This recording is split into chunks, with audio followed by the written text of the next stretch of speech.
जय हिंद दोस्तों, मैं हूं मनोज और स्वागत करता हूं अपने YouTube channel politics in motion पर। दोस्तों, न्यूयॉर्क में संयुक्त राष्ट्र महासभा का विशाल हॉल, जहां दुनिया भर के नेता और डिप्लोमेट बैठे हुए हैं। हर कोई यही सोच रहा है कि आज भारत क्या कहेगा। जानकारी के लिए बता दूं कि अभी संयुक्त राष्ट्र महासभा का 80वां सत्र चालू है। संयुक्त राष्ट्र महासभा में हर साल यहाँ एक जनरल डिबेट होता है, जहाँ हर देश को मौका मिलता है अपनी बात रखने का, चाहे वो सुरक्षा की हो, अर्थव्यवस्था की हो या राजनीति की हो। इसी मंच का उपयोग कर पाकिस्तान के प्रधानमंत्री शहबाज शरीफ ने भारत के खिलाफ कई बेबुनियाद आरोप लगाए थे और अपनी फिसड्डी फौज की तारीफों के पुल बांधते हुए जितना उनका नुकसान हुआ था उसे वह भारत का नुकसान बता दिया। मतलब जो जेट गिरे थे और जो रनवे बर्बाद हुए थे वह सब ठीक था, लेकिन वह पाकिस्तान के थे, ना कि भारत के। अब बारी थी भारत की। भारत के विदेश मंत्री एस जयशंकर का ये भाषण वहीं दिया गया, संयुक्त राष्ट्र महासभा के 80वें सत्र में, न्यूयॉर्क के यूएन हेडक्वार्टर में। अब बात करते हैं भाषण में क्या कहा गया। भारत के विदेश मंत्री एस जयशंकर खड़े होते हैं और पहले ही शब्द से पूरे माहौल को बदल देते हैं। भाषण की शुरुआत वो एक अनोखे अंदाज में करते हैं और कहते हैं, नमस्कार from the people of Bharat. ये सिर्फ एक अभिवादन नहीं था, ये भारत की सभ्यता, आत्मविश्वास और ताकत का ऐलान था। इसके बाद जयशंकर बिना किसी लाग लपेट के सीधे मुद्दे पर आते हैं और पाकिस्तान को दुनिया के सामने बेनकाब कर देते हैं। वो कहते हैं, भारत के पास एक ऐसा पड़ोसी है जो आतंकवाद का एपिसेंटर है। पहलगाम हमला सीमा पार से की गई बर्बरता का ताजा उदाहरण है। जब आतंकवाद को ही राज्य की नीति बना दिया जाए, आतंकियों को उद्योग की तरह लगाए जाए और उन्हें सार्वजनिक रूप से सम्मानित किया जाए, तो वित्तीय स्रोतों को बंद करना ही होगा। जो देश आतंकवाद को बढ़ावा देंगे वही खुद उसका शिकार होंगे। ये सुनते ही पूरा हॉल तालियों से गूंज उठा। ये तालियां जयशंकर के लिए थी, ये तालियां भारत के लिए थी और उस वक्त पाकिस्तान के लिए यह पूरी दुनिया के सामने सबसे बड़ा अपमान था। पाकिस्तान की हालत उस बच्चे जैसी हो गई जिसे क्लास में टीचर सबके सामने डांट दे और पूरी क्लास हंस पड़े। यह पाकिस्तान के लिए कूटनीतिक शर्मिंदगी से कम नहीं था और सच कहूं तो पाकिस्तान के लिए इससे बड़ा तमाचा शायद ही कोई और हो सकता है। अब बात करते हैं उस हमले की जिसका जिक्र डॉक्टर एस जयशंकर ने किया। पहलगाम टेरर अटैक 22 अप्रैल 2025 को आतंकियों ने टूरिस्ट को धर्म पूछकर निशाना बनाया। 26 मासूम जानें गई, कई लोग घायल भी हुए। भारत की जांच एजेंसियों ने पाया कि इसके तार सीधे पाकिस्तान के आतंकी ठिकानों से जुड़े हुए हैं।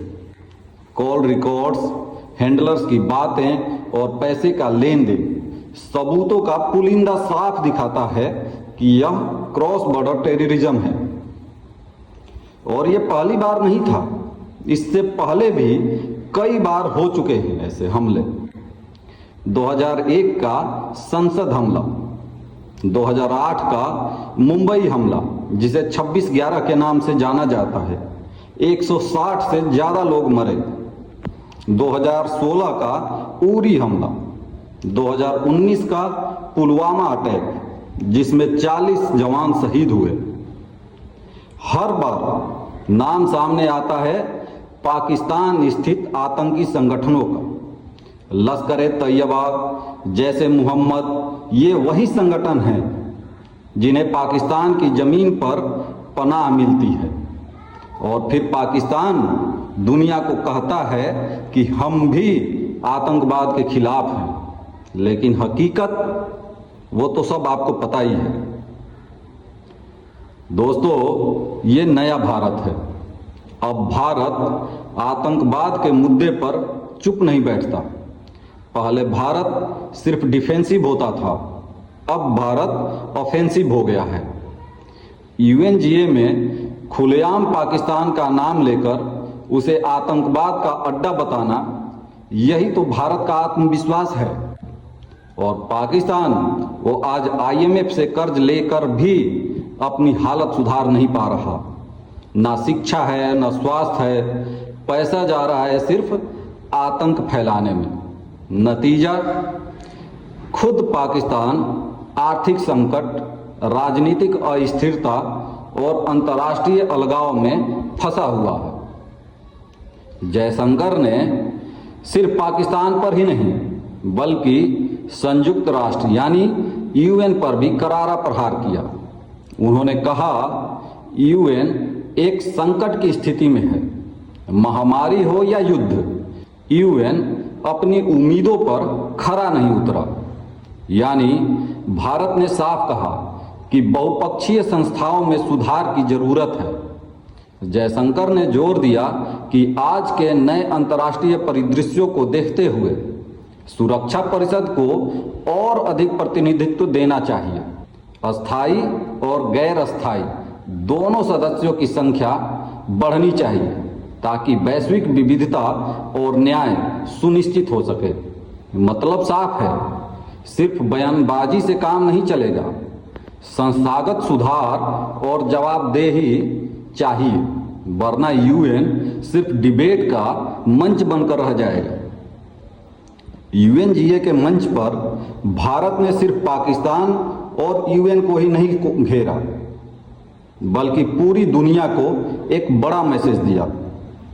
विदेश मंत्री एस जयशंकर बोले, भारत हमेशा अपनी स्वतंत्र पसंद बनाए रखेगा और ग्लोबल साउथ की आवाज उठाता रहेगा। अब आप सोच रहे होंगे कि ग्लोबल साउथ क्या है। ये वो देश हैं जो विकासशील हैं। एशिया, अफ्रीका, लैटिन अमेरिका के ज़्यादातर हिस्से इसमें शामिल हैं, जिनकी आबादी करोड़ों में है, लेकिन उनकी आवाज़ अक्सर दुनिया की बड़ी ताकतों के शोर में दब जाती है। जयशंकर का साफ कहना था कि भारत उन देशों का प्रतिनिधि बनेगा, उनकी समस्याओं को यूएन जैसे मंच पर उठाएगा और किसी भी दबाव में आकर अपनी पॉलिसी नहीं बदलेगा। यानी भारत का संदेश था कि हम पश्चिम या पूर्व के एजेंडे में फंसने वाले नहीं हैं, बल्कि दक्षिण यानी ग्लोबल साउथ के असली दोस्त और नेता हैं। उन्होंने आर्थिक आयामों पर भी बात की। वैश्विक व्यापार में tariff volatility, uncertain market axis और बड़े देशों की ट्रेड हाइपोक्रेसी की आलोचना की। जयशंकर ने कहा कि भारत स्वतंत्र पसंद बनाए रखेगा और किसी भी दबाव में नहीं आएगा। ये सिर्फ एक स्पीच नहीं था, ये भारत का डिप्लोमेटिक स्ट्राइक था। जयशंकर यहाँ सिर्फ भारत के लिए नहीं बल्कि दुनिया के लिए भी कई संदेश देने आए थे। उनका पहला मकसद था पाकिस्तान को खुलकर दुनिया के सामने बेनकाब करना और बताना कि आतंकवाद कोई लोकल प्रॉब्लम नहीं बल्कि ग्लोबल खतरा है। दूसरा, यूएन और बाकी संस्थाओं की कमजोरी पर उंगली उठाना। जयशंकर बोले, UN is in A state of crisis, मतलब यूएन अगर सुधार नहीं करेगा तो उसका महत्व ही खत्म हो जाएगा। तीसरा, भारत की छवि को ग्लोबल साउथ की आवाज के रूप में दिखाना। उन्होंने कहा कि भारत हमेशा अपनी आज़ाद पॉलिसी रखेगा किसी के दबाव में बिल्कुल भी नहीं आएगा।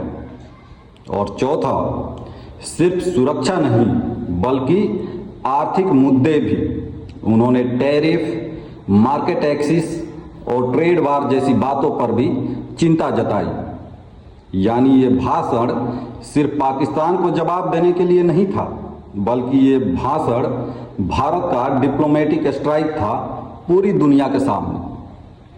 तो दोस्तों, आपको अगर ये वीडियो पसंद आया हो तो लाइक करें, शेयर करें और सब्सक्राइब करना ना भूलें। कमेंट में बताएं कि इस मामले पर आपकी क्या राय है। धन्यवाद। अगली बार फिर मिलते हैं एक नए विषय के साथ। तब तक के लिए नमस्कार।